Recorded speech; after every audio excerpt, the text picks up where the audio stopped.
तो बच्चों आज हम बात करेंगे पठन अभियान गतिविधि पत्रक 26 के बारे में, जो कि आपको आज प्रोवाइड किया जा रहा है 17 फरवरी को। ठीक है, सब्जेक्ट में आज आपको लिखना है हिंदी। क्या लिखोगे? हिंदी।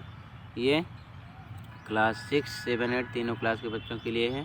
ठीक है, तो क्या लिखा? नीचे दी गई कहानी को ध्यान से पढ़िए और नीचे दी गई गतिविधियों को पूरा कीजिए। तो पहले हम इस कहानी को पढ़ेंगे, समझेंगे, फिर करेंगे क्वेश्चन आंसर। ठीक है, अब देखो।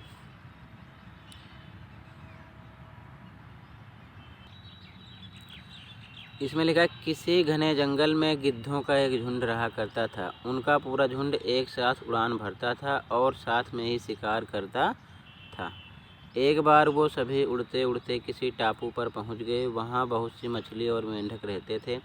उन्हें वह टापू बहुत अच्छा लगा। किसको अच्छा लगा? गिद्धों को। ठीक है, उनके खाने पीने और रहने की सारी सुविधाएं उस टापू पर मौजूद थी। सभी गिद्ध उस टापू पर रहने लगे। उन्हें शिकार के लिए कहीं भी जाना नहीं पड़ता था। सभी बिना किसी मेहनत के भरपेट भोजन करते और टापू पर आलस में जीवन जीने लगे। मतलब पहले जैसे उनको भोजन की तलाश नहीं करनी पड़ती थी, तो आलसी हो गए, बैठे बैठे खाना मिलने लगा। अब उन्हें शिकार के 1 मिनट यहाँ था। उसी झुंड में एक बूढ़ा गिद्ध भी रहता था। अपने साथियों की आलस भरी दशा देखकर उसे चिंता होने लगी। किसको? बूढ़े गिद्ध को। वह गिद्धों को कई बार चेतावनी भी देता कि मित्रों, हमें फिर से शिकार के लिए उड़ान भरनी चाहिए ताकि हम अपनी शिकार करने की कला को भी मजबूत बनाए रख सकें। अगर ऐसे ही आलस करेंगे तो एक दिन हम शिकार करना तक भूल जाएंगे। इसीलिए हमें जल्द ही अपने पुराने जंगल में वापस जाना चाहिए। किसने बोला? बूढ़े गिद्ध ने। उस बूढ़े गिद्ध की सलाह सुनकर सभी गिद्ध हंसने लगे और ये कहकर मजाक उड़ाने लगे कि ये हमें आरामदायक जीवन छोड़कर जीने की सलाह दे रहे हैं। कौन दे रहा है? बूढ़ा गिद्ध। इस प्रकार शेष गिद्धों के झुंड ने उस टापू से जाने से मना कर दिया। इसके बाद वह बूढ़ा गिद्ध अकेले ही वापस जंगल में लौट गया। ठीक है, कुछ दिनों के बाद उस बूढ़े गिद्ध ने सोचा कि बहुत समय हो गया, चलो उस टापू पर जाता हूँ और वहाँ अपने साथियों से मिलकर आता हूँ। ठीक है, आगे देखो।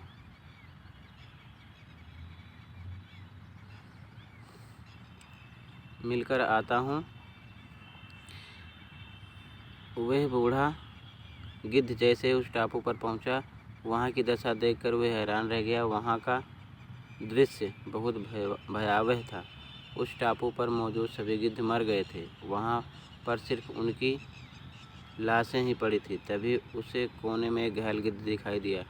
वह उसके पास गया और वहाँ की दशा के बारे में पूछा। तो उसने बताया। किसने? घायल गिद्ध ने बताया कि पहले तो हम बिना मेहनत के भरपेट भोजन करते रहे, किंतु समय बीतने के बाद साथ ही इस टापू पर मछलियाँ और मेंढक कम होने लगे। धीरे धीरे वहाँ भोजन समाप्त हो गया। चूँकि हमें बहुत समय से ऊंचा उड़ने का प्रयास नहीं रहा, तो हम शिकार करना भी भूल गए। कौन भूल गया?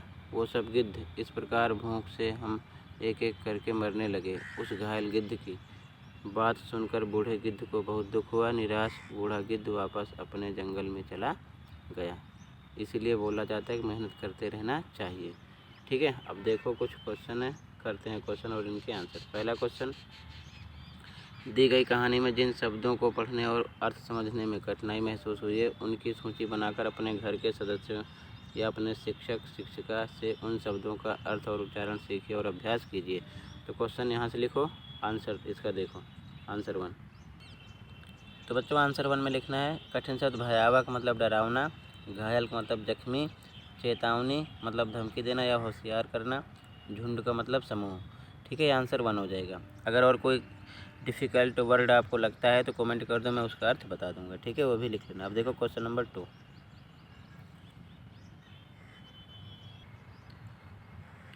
क्वेश्चन नंबर 2 है, यदि आपको बूढ़े गिद्ध से कुछ सवाल पूछने होते तो आप क्या पूछते और बूढ़े गिद्ध उन पर क्या उत्तर देता?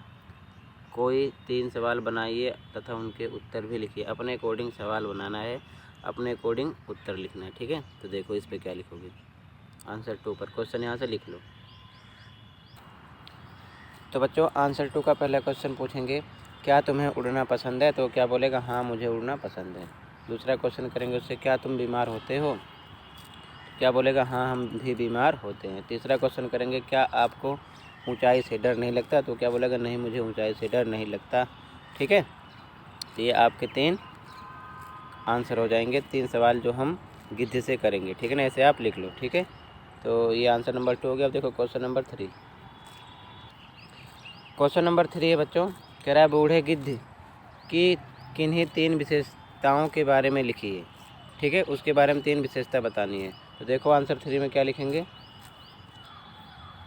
तो आंसर 3 में पहली विशेषता लिखेंगे, वे बहुत मेहनती था। दूसरी, वे बहुत समझदार था। तीसरी, वे बहुत अनुभवी था। ठीक है, ये आंसर नंबर आपका 3 हो जाएगा। 3 विशेषता हो जाएगी बूढ़े गिद्ध की। ठीक है, अब देखो क्वेश्चन नंबर 4, ऐसे लिख लो, आंसर नंबर 3 हो जाएगा। क्वेश्चन नंबर 4 देखो, क्वेश्चन नंबर 4, इस कहानी से आपने क्या सीखा? अपने शब्दों में उत्तर दीजिए। तो देखो क्वेश्चन यहाँ से लिखो, आंसर देखो, आंसर नंबर 4।